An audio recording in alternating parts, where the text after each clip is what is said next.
26, 27, 28.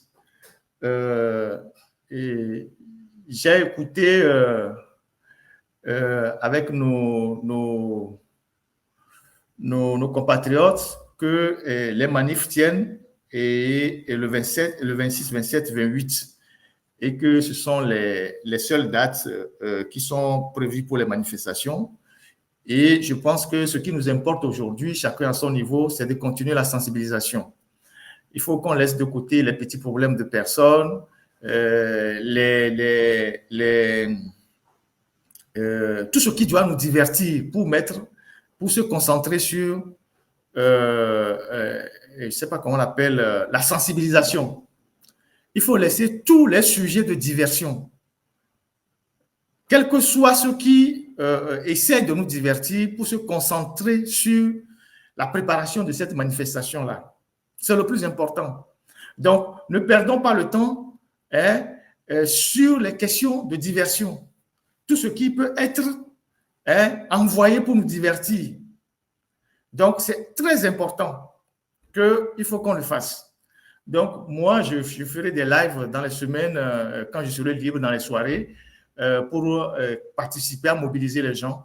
Et je ne parlerai que de la mobilisation, pas des problèmes de ci, de ça, ou de la classe politique, tout ça. Laissons tomber tout ça et il faut qu'on avance. De toute façon, les dates, c'est le 26, 27, 28. S'il y a d'autres activités avant, c'est tant mieux. Donc, mais il faut qu'on se prépare parce que le camp d'en face aussi est en train de se préparer. Et je vais vous dire comment il se prépare actuellement. Le camp d'en face est en train de se préparer sérieusement et je vais vous dire comment ils se préparent, qu'est-ce qu'ils comptent faire et comment ils sont en train de se prendre pour le faire. Donc,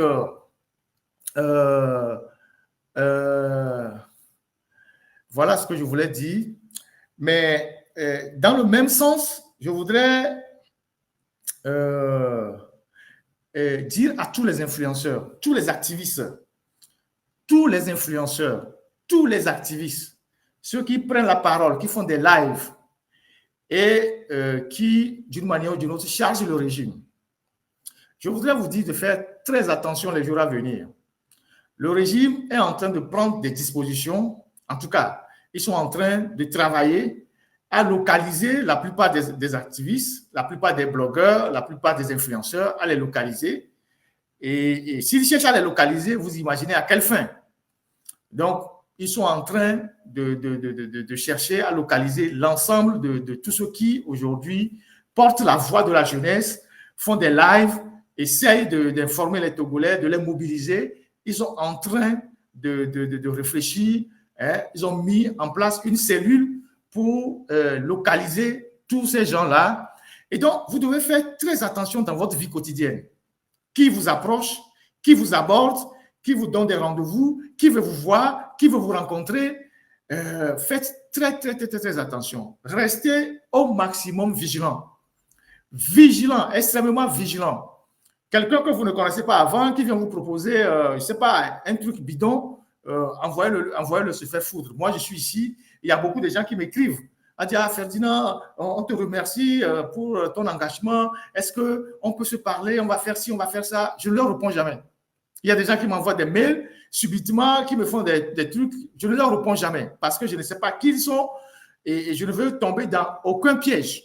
Donc, moi, je suis très ferme.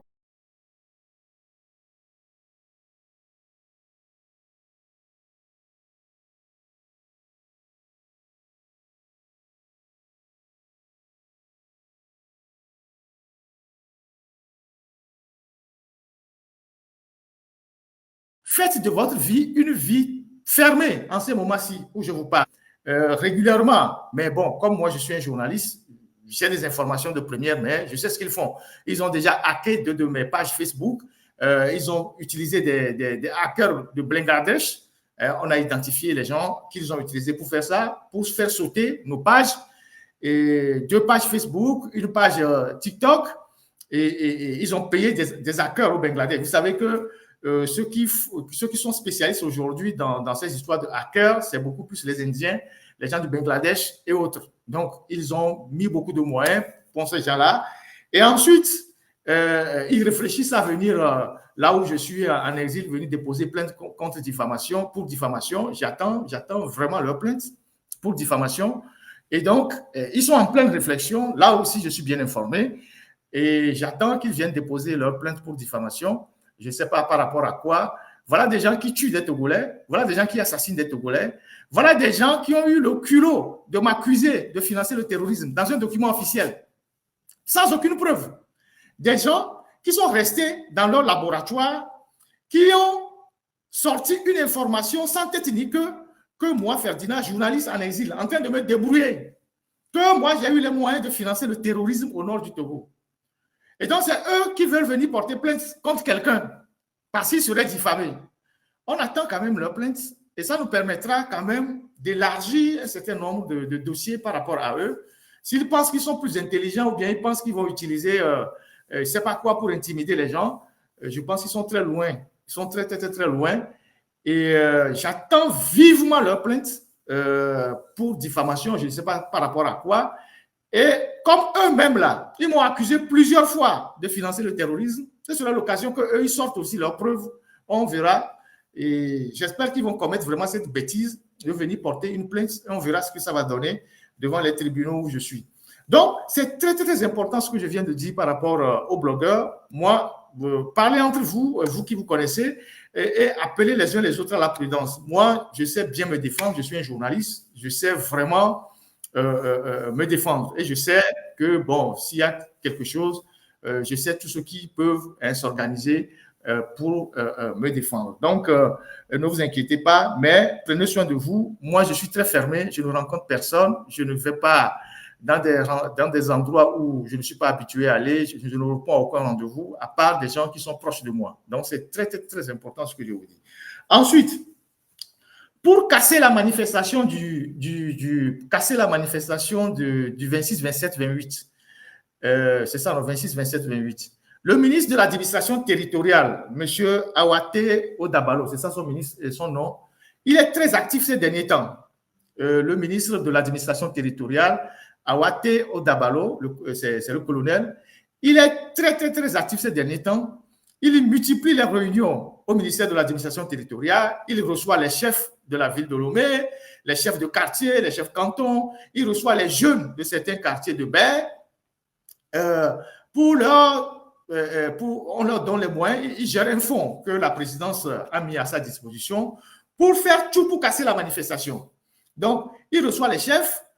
On donne les instructions aux chefs, accompagnés de l'argent. On reçoit certains jeunes qui sont des jeunes qui sont des références dans les quartiers, les quartiers chauds de Lomé. On permet à ces jeunes-là de leur donner des petits marchés, ou on va leur donner de l'argent à certains qui sont des désœuvrés. On va leur donner 5 000 d'aller curer les caniveaux, d'aller balayer les rues.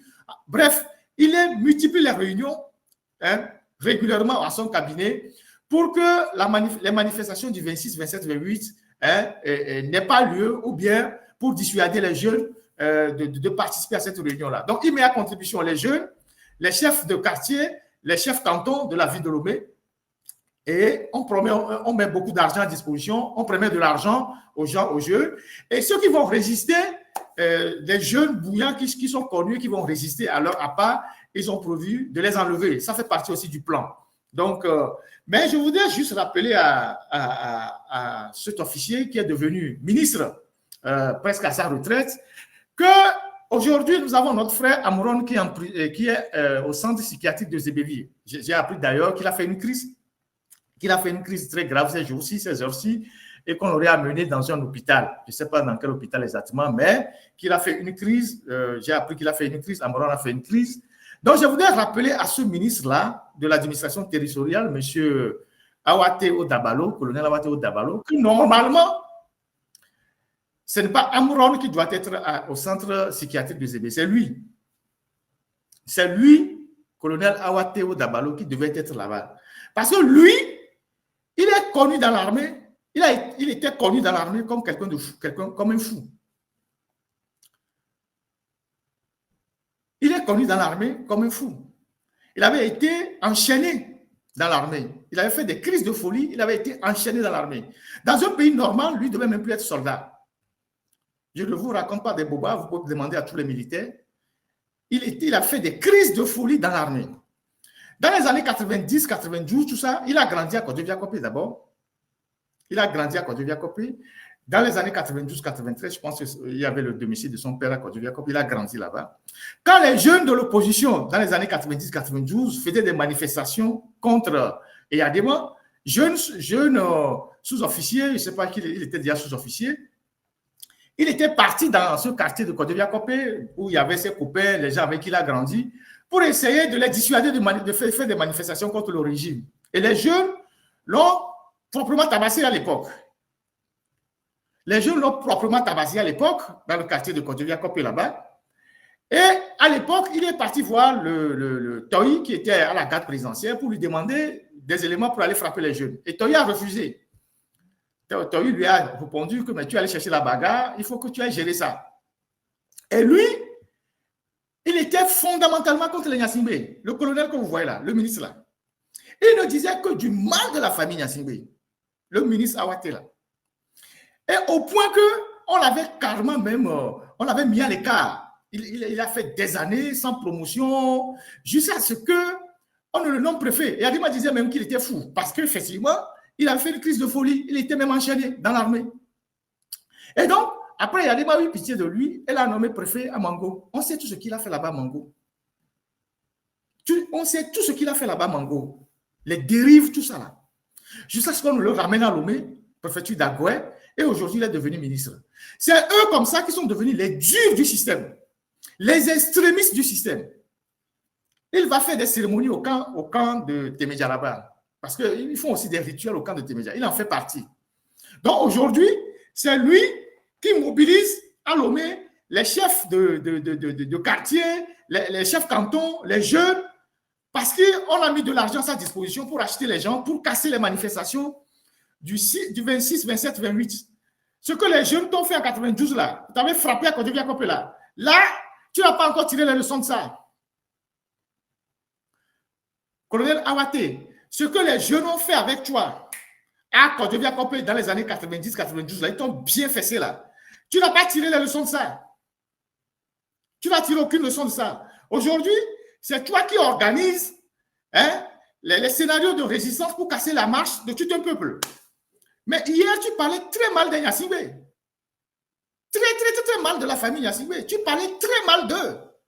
Mais aujourd'hui, qui t'ont récupéré et qui t'ont donné un poste pour manger un peu parce que tu es à la retraite, c'est toi qui organises tout ça. Ne vous en faites pas. On verra entre vous tout ce que vous préparez et le peuple, à un moment donné, qui aura raison. Et donc, voilà ce que moi j'ai à dire sur ce qui est en train de se tramer actuellement au niveau du côté du pouvoir pour casser les manifs du 26, 27, 28 avec l'approche de certaines autorités coutumières des Jeux. Il y a même le responsable de la mairie de Golfe, je ne sais pas, Golfe 3 là, non, Golfe 2 ou Golfe 1 là, Gomato qui est aussi dans ce jeu-là. Il est aussi dans ce jeu, le président de Tovia là, il est aussi dans ce jeu-là.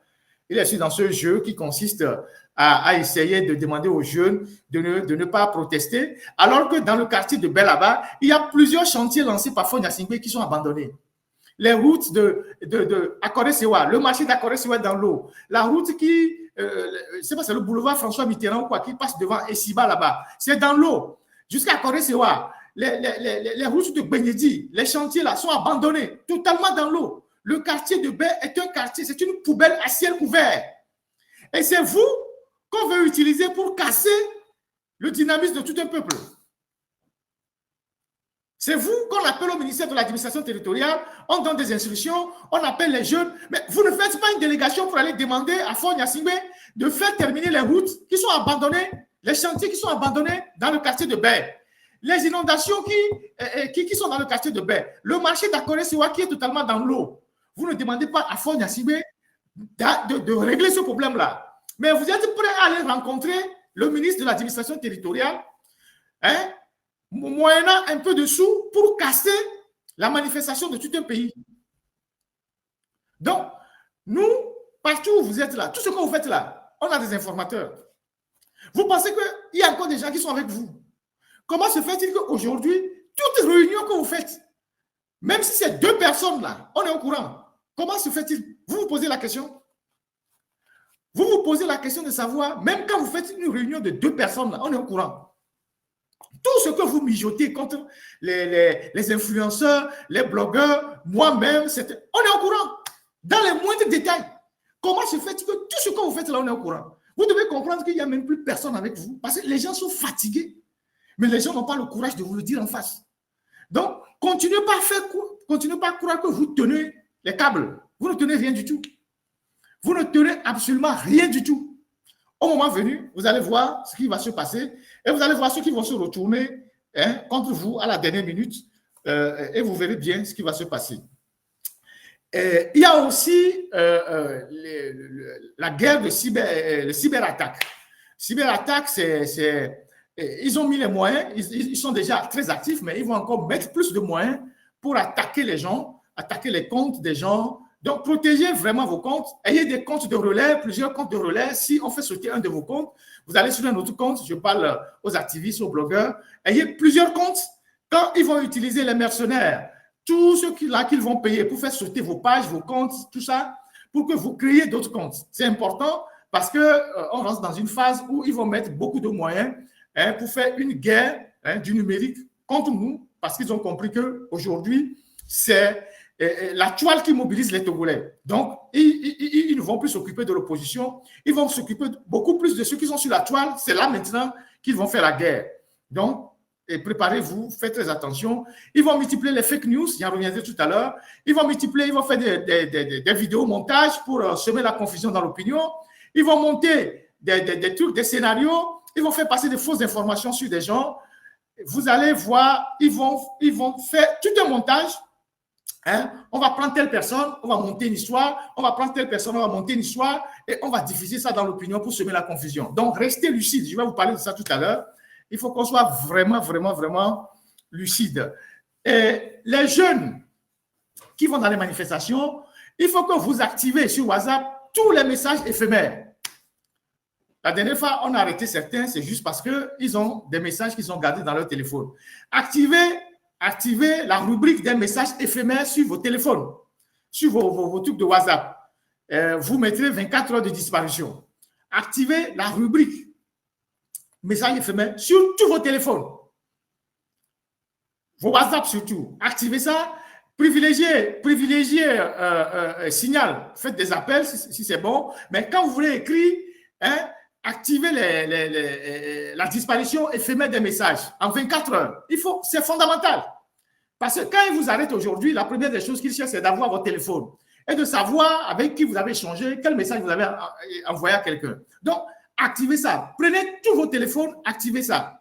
Et utilisez beaucoup plus Signal pour communiquer entre vous. C'est plus ou moins sécurisant. C'est ce que nous, beaucoup de journalistes, on utilise parce que ceux qui portent Signal, c'est des gens qui, quand même, ne permettent pas des intrusions de l'extérieur. Signal est mieux que Telegram. Utilisez Signal pour communiquer, c'est plus important, c'est plus sécurisé que WhatsApp, Telegram et tout ça. C'est important, c'est le genre de choses que je vous dis pour qu'on puisse vraiment avancer. Alors,